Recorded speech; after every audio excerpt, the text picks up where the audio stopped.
Sup Shredders, my name is Logan aka Spiderhands and welcome to an SP Reacts, where today we have ourselves a track from an act named the Black Rose METAVERSE Band. The song is titled Love Me Wrong off of the Blood Moon album.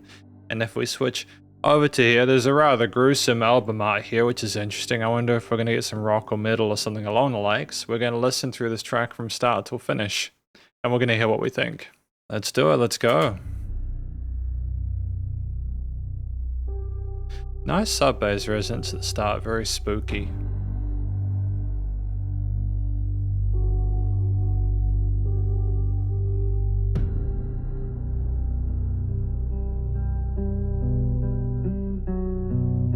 Oh, they're guitars.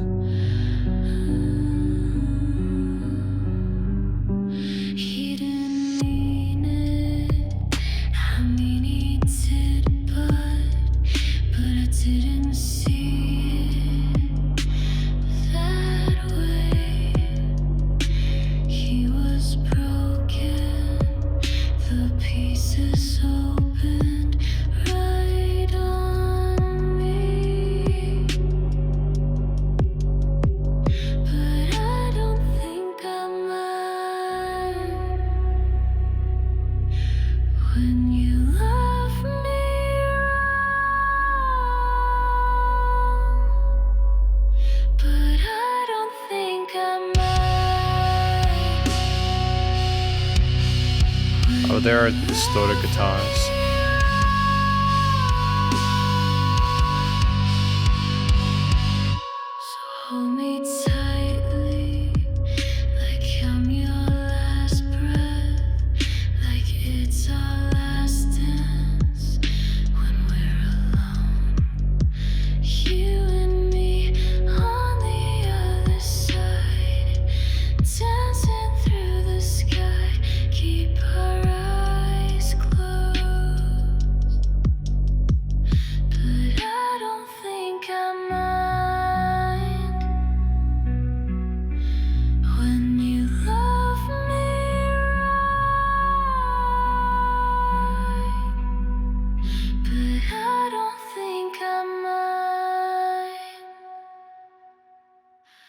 When you love me.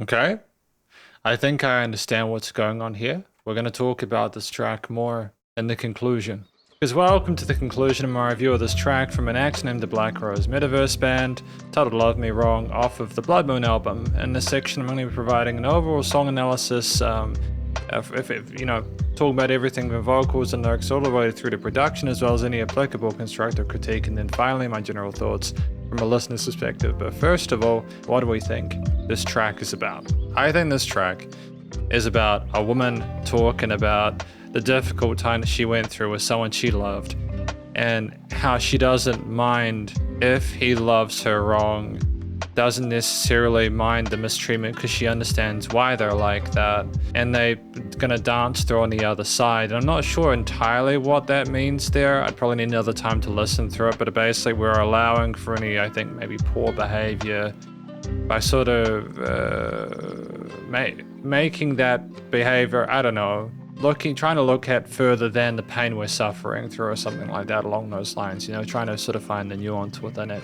I think that that's an interesting story. There will probably be people that sort of like can relate to that to an extent, whatever angle they go from. There may be some people that more viscerally relate to it than others. I think that the vocals themselves sound nice and pointed and melodic. They're incredibly gentle, and their approach is almost like a sung whispered kind of breathy take there that makes it seem like we're having to sort of talk very quietly about these things.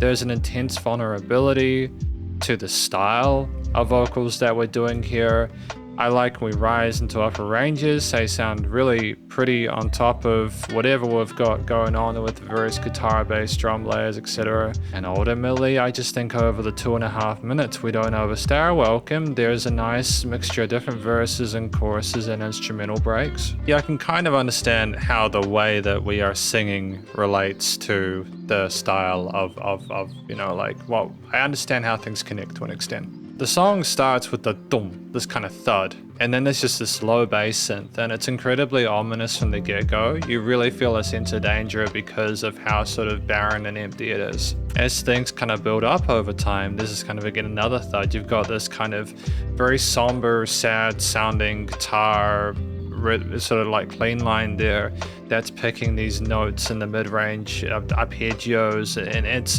like we're mourning something. It's a direct contrast to the pitch of the vocals there. They are lower than that. They allow space in the frequency spectrum for that. We have these oscillating synths that almost sound like the wind that's going by us as we try and work this through. I think the use of the drum kit with the really quiet hi-hats there, mainly putting more of a focus onto the quite slow and steady kick and snare patterns, I think that was an effective texture. They've got push in the mix. There's some decay tails on them, which made them sort of resonate a bit longer within the piece. While I appreciate what we're trying to do with the guitars in those chorus sections at the 1:10 mark, I typically prefer my guitars to be sideband, double tracked on the sides of the stereo field here. They're just very kind of edgy or like, it's not a pleasant tone to them in the center. Like, it's more of a production thing than a composition thing. We're hitting the root notes and highlighting the parts of the chord progressions existing in beforehand that we want to. And it's a nice additional bit of push on what we had before with the increased bass response and the intensity of the tone, the loudness of the instrument itself. It's just sort of nice, I think, especially with the space we have in the stereo field, to have two different takes on either side. Because I think what we've done is maybe double track the guitars, but then we've duplicated the take so that it then phases into the middle again and sounds kind of washed out. But I do appreciate the use of the China cymbals in that heavier part there. It makes it sound a bit heavier, which is cool. And we have a mixture of quarters, eighths, and sixteenths with a different drum kit, if I'm not mistaken. It could be the same, but it sounds like it's got a different texture timbre to it. Having different drum kits for different parts is sensible, I think, to help them segment and sort of differentiate. I've got to show some appreciation for around the 205 mark where things completely sort of like stop, aside from the vocals there. It makes it sound like the vocalist is alone. They're going through those thoughts before they take the leap to the other side. I think that's quite sensible there. That's cool. That's good. And I do think we add some extra lead guitar takes in that second part that decorate the mid to uppers really neatly. They're a nice bit of development from the first part. Again, it's just that everything's kind of squeezed in the center of the stereo field between the left and right sides of the headphones, so it just sounds a little bit claustrophobic. But again, we work well within the existing triads and power chords there. That with the guitar, the bass is nice and resolute with its approach to sort of reinforcing those root notes of the other instruments. Nice sort of sense of flow with the drums. And ultimately, yeah, I think it's developed well enough that there is no filler. I don't think we could have gone further than this. It was a nice isolated concept. I just don't know what we would have added by adding more. Thematically, minor key leaning there, typical diatonic sort of like decisions with the notes and melodies there.